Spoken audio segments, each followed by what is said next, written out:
শুভেচ্ছা জানাচ্ছি একটি গণতান্ত্রিক বাংলাদেশের প্রত্যাশায় এবং একই সঙ্গে আপনাদেরকে আন্তরিক ধন্যবাদ ও অভিনন্দন জানাতে চাই যে শত প্রতিকূলতা সত্ত্বেও আপনারা এই গণতান্ত্রিক বাংলাদেশকে প্রতিষ্ঠা করবার জন্য আপনারা আপনাদের কাজ করেছেন।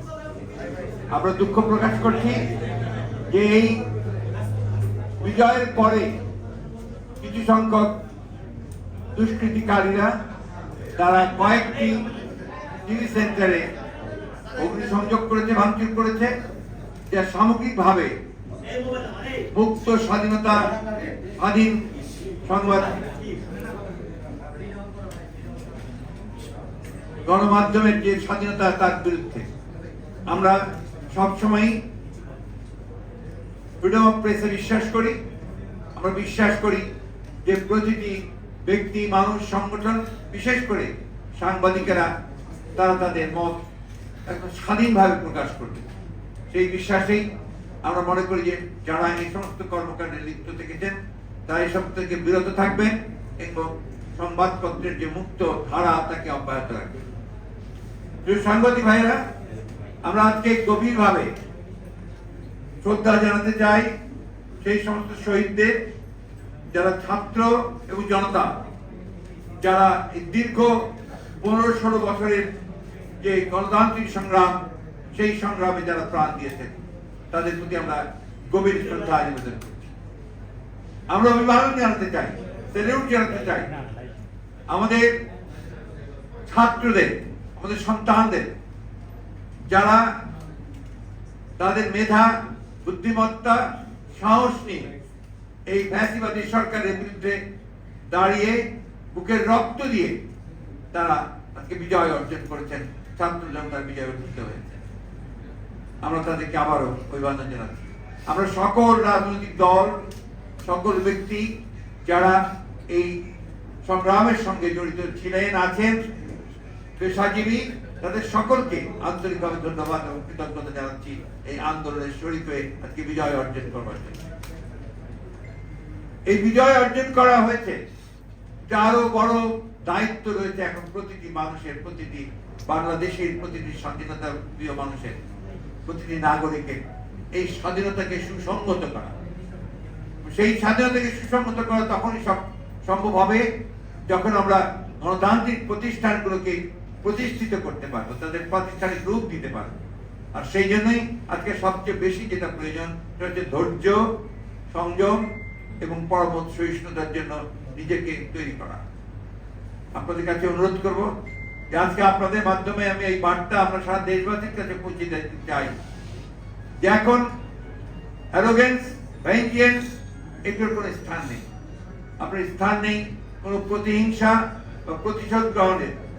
এখন যেটা প্রয়োজন, ধৈর্যের সঙ্গে পরিস্থিতি মোকাবেলা করে জনগণকে সংহত করে আপনার এই অর্জিত স্বাধীনতাকে সংহত করা, সুসংহত করা।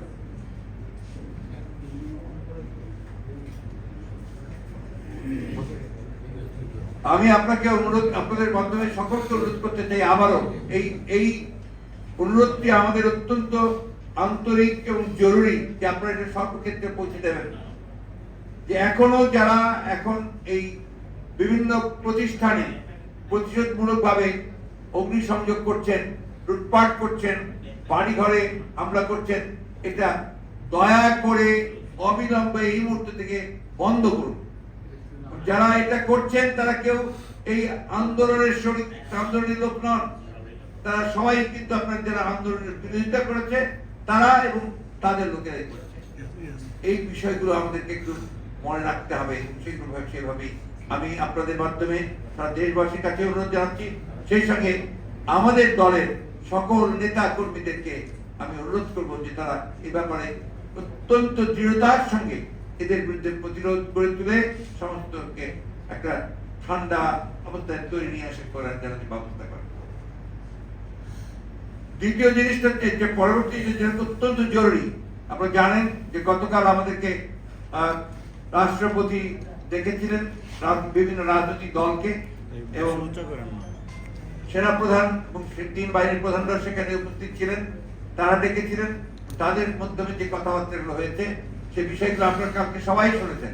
আবার আমি একটু রিপিট করতে চাই যে সেখানে শহীদদের জন্য দোয়া করা হয়েছে এবং তাদের পরিবারদেরকে যথাযথ আপনার ক্ষতিপূরণ দেওয়ার জন্য তারা অঙ্গীকার করেছেন।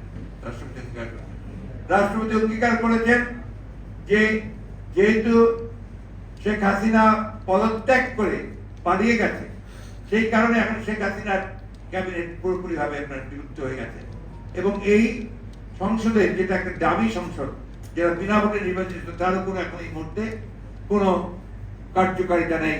সুতরাং এটাকে 24 ঘন্টার মধ্যে ভেঙে দিয়ে একটা ইন্টারিম গভর্নমেন্ট বলেন বা নিরপেক্ষ সরকার বলেন তা গঠন করা হবে এবং তাকে 3 মাসের মধ্যে তারা নির্বাচন করে তারা নির্বাচিত সরকারের কাছে ক্ষমতা হস্তান্তর করে। এই জিনিসগুলো আমি আমারও জোরের সঙ্গে আপনার দৃঢ়তার সঙ্গে বলতে চাই যে 24 ঘন্টার মধ্যেই এই কাজগুলো সমাধান করতে হবে। আমি রাষ্ট্রপতির কাছে আহ্বান জানাচ্ছি, কাল বিলম্ব না করে আপনি আজকে এর মধ্যেই 24 ঘন্টা প্রায় হয়ে যাচ্ছে, সেটার মধ্যেই আপনি দয়া করে এটাকে অবিলম্বে এই পার্লামেন্টকে ভেঙে দিয়ে আপনার একটা অন্তর্বর্তীকালীন নিরপেক্ষ সরকার গঠন করুন, অন্যথায় দেশে আবার রাজনৈতিক শূন্যতা দেখা দিতে পারে। আমি ধন্যবাদ জানাতে চাই আমাদের দেশপ্রেমিক সশস্ত্র বাহিনীকে। তারা যে ভূমিকা রেখেছেন তারা নিঃসন্দেহে এই দেশের রক্ষার্থে, তার স্বাধীনতার সর্বত্র রক্ষার্থে তারা আবার তাদের একটা ঐতিহাসিক ভূমিকা পালন করেছে। সেটাকে সুদৃঢ় করতে হবে, সেই জন্য জনগণের সমর্থন তাদের প্রয়োজন রয়েছে। আমি তাদের প্রতি আহ্বান জানাবো যে আপনারা অতি দ্রুত আপনাদের সেই দায়িত্ব পালন করবেন দৃঢ়তার সঙ্গে। এবং আপনাকে যেটা আমরা আগেও বলেছি আবারও বলছি যে রাষ্ট্রপতি এবং সশস্ত্র বাহিনীর প্রধানেরা তারা সবাই একমত হয়েছেন যে তারা অবিলম্বে তারা দেশনেত্রী বেগম খালেদা জিয়ার মুক্তি দেবেন এবং সেই সঙ্গে আমাদের যারা এই আন্দোলন চলাকালীন সময়ে মিথ্যা মামলা যাদেরকে আটক করা হয়েছে তাদের সকলকে মুক্তি দেওয়া হবে। একই সঙ্গে অন্যান্য যে সমস্ত মিথ্যা মামলা দীর্ঘকাল ধরে আমাদের যে সমস্ত রাজনৈতিক ভাবে আপনার সাজা দিয়ে আটক করা হয়েছে তাদেরকেও মুক্তি দেওয়ার সমস্ত প্রক্রিয়া তারা চূড়ান্ত করবেন, এগুলো তাদের কমিটমেন্ট। সুতরাং আমরা আশা করব এই বিষয়গুলো দ্রুততার সঙ্গে হবে। একই সঙ্গে আশা করব যে সমস্ত গণতান্ত্রিক শক্তি আজকে ঐক্যবদ্ধ হয়ে অর্জিত যে সাফল্য সেই সাফল্যকে সুসংগত করবার জন্য তারা সবাই তাদের নিজ নিজ ভূমিকা রাখবে। এটাই আপনাদেরকে আমি জানাতে চাই। ধন্যবাদ আপনাদের। এবং আরেকটি কথা বলি, যেটা আপনার আগাম কথা হচ্ছে, আমরা জানাবো আপনাদেরকে, আমরা তো আগামীকাল একটা সমাবেশ করতে পারি, আমি সেটা সময় মতো জানাবো। জি মাননীয় মহাসচিব, বৈষম্য বিরোধী ছাত্র আন্দোলনের নেতৃবৃন্দ যাদের নেতৃত্বে এই গণঅভ্যুত্থান হয়েছে তারা গতকালকে সংবাদ সম্মেলনের মাধ্যমে বা গণমাধ্যমে তাদের বার্তা পাঠিয়েছেন, সেটা হচ্ছে তারা অন্তর্বর্তী সরকারের প্রধান হিসেবে ডক্টর মোহাম্মদ ইউনূস সাহেবের নাম প্রস্তাব করেছেন। আপনারা এটাকে সমর্থন করেন কিনা? আমাদের এটা সমর্থন করার ব্যাপারটা তো ব্যাপার না, কিন্তু ব্যাপারটা হচ্ছে যে আমরা যখনই প্রেসিডেন্ট আমাদের কাছে প্রস্তাব দেবেন আপনার এই অন্তর্বর্তী সরকারের নামের জন্য, আমরা সেই সময় তাদেরকে প্রেসিডেন্টের নাম দেবো। কারণ এখানে শেষ করি, কারণ এখানে এখন constitutional head of the state is the president, উনি হচ্ছেন রাষ্ট্রের প্রধান, তারই একমাত্র ইখতিয়ার আছে আপনার এই ধরনের ব্যবস্থাগুলো নেওয়ার জন্য। সুতরাং তিনি যখনই আমাদেরকে ডাকবেন আমরা অবশ্যই আমাদের যেটা নাম প্রস্তাব সেই প্রস্তাব দেব। তবে আপনাদের একটা কথা বলে দিই, ছাত্রদের প্রতি আমাদের সম্পূর্ণ আস্থা আছে, এই যে আস্থা আমাদের আছে এবং আমরা তাদের প্রতি তাদের আন্দোলনের সঙ্গে একাত্মবোধ করেছি, তাদের সঙ্গে আমরা একাত্মবোধ করছি। তবে আমরা প্রত্যাশা করব যে এখানে সর্বদলীয় ব্যাপারটার গুরুত্ব দেওয়া উচিত, যে জিনিসটা অত্যন্ত গুরুত্বপূর্ণ। মাননীয় মহাসচিব, তার মানে ইউনূস নাম প্রস্তাবের জন্য না আমরা সেটা কোনো নাম স্থির করি, যখন করবো আপনারা জানতে পারবেন।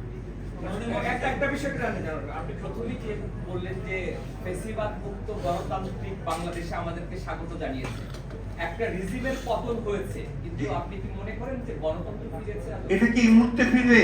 এটা কি এত সহজ? এই 50 বছরে সেই গণতন্ত্রকে এস্টাবলিশ করা যায়নি। সুতরাং এটা তো সূচনা। আর কিন্তু এখন আমরা রাহু মুক্ত হয়েছি, আমরা একটা ফ্যাসিবাদের যে মূল হোতা জনগণ তাকে সরিয়েছে, সে পালিয়ে গেছে, জনগণ তাকে বিতাড়িত করেছে। সেইখানে আপনার এটা একটা বড় বিজয় নিঃসন্দেহে, সেই বিজয়টাকে কনসিডার করতে হবে। নিশ্চয়ই ম্যাডাম এই খবরটি শুনেছেন যে দেশে যা ঘটছে, তো ম্যাডামের কি প্রতিক্রিয়া? ম্যাডাম প্রথম যে কথা বলেছেন যে সবাইকে শান্ত হতে বলো, আর এখানে এখন এমন কোন ধরনের সিচুয়েশন তৈরি যেন না হয় যাতে অর্জিত বিজয় আবার ছিনিয়ে না নিয়ে যায়। এবং জনগণকে তিনি অ্যালার্ট থাকতে বলেছেন যে এই বিজয় যেন কেউ ছিনিয়ে নিতে না পারে। ম্যাডামের মুক্তির ব্যাপারে কথা হয়েছে, আপনারা জানিয়েছেন দেশবাসী নিশ্চয়ই আনন্দিত। ম্যাডাম জনসম্মুখে কবে নাগাদ আসতে পারে? উনি যখন নিজেকে মনে করবেন যে সে স্পিড, তিনি অত্যন্ত অসুস্থ, আপনারা জানেন, আমরা কাল রাতেই তার সাথে গান করেছি, অত্যন্ত অসুস্থ। সুতরাং যখনই আপনার তিনি সুস্থ হবেন, স্পিড মনে করবেন, তখন তিনি জনগণের সামনে উপস্থিত হবেন। তারেক রহমান সাহেব কবে দেশে ফিরবেন? এই স্বাধীন দেশে কবে তারেক উনি রহমান উনি যখনই মনে করবেন নাও হি ক্যান কাম ব্যাক, আমরা অলরেডি তাকে আমাদের অনুরোধ জানিয়েছি যেন দ্রুত চলে আসেন, সেই ব্যবস্থায় কবে